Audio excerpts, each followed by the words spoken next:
In this lecture, we will look at drawing a 3D object in OpenGL. In OpenGL, two-dimensional applications are a special case of three-dimensional graphics. Going from 2D to 3D, you do not need much changes. You start using vector 3 instead of vector 2 and use GL uniform 3F instead of 2F. However, we need to be careful about the order in which primitives are rendered, or we would need to do hidden surface removal, because in the three-dimensional world, objects in front of the camera can occlude objects that are behind them. Here is an example of a Sierpinski gasket. You can create this gasket by writing a recursive program. Writing recursive programs is an easy way of defining complicated geometric shapes.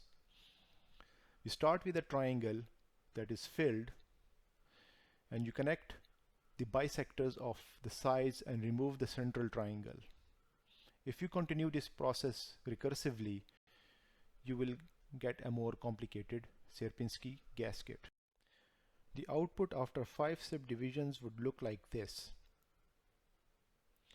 The biggest hollow triangle is after the first iteration, this one is after the second iteration, and so on. The Sierpinski gasket is a fractal. Consider a triangle that is filled.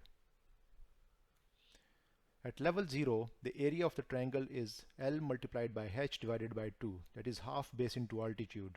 The perimeter is 3L. At level 1, 3/4 of the triangles are filled, so the area becomes 3 by 4 multiplied by the original area. And the perimeter becomes 3 multiplied by 3 multiplied by L by 2, which is, we have 3 triangles, but the sides of all these 3 triangles is L by 2, and each triangle has 3 sides. At the next level, we get, which is level 2, the area further reduces by 3/4. So we get 3 by 4 multiplied by 3 by 4 multiplied by the original area, filled area of the triangle. Hence, we can write this as 3 by 4 squared multiplied by LH by 2, which is the original area of the fully filled triangles. The perimeter becomes 9 multiplied by 3 into L by 4. We can write this as 3 by 4 squared into 3L. Now we can write these two formulas for the area and the perimeter of the triangle in a general form. At level 2, 3 by 4 was raised to the power 2, and this 3 by 2 was raised to a power 2. So at level n, they should be raised to a power n. So at any level n, the area of the triangle is 3 by 4 raised to power n multiplied by the full shaded area of the triangle, and the perimeter becomes 3 by 2 raised to power n multiplied by 3L, which is the perimeter of the outermost triangle.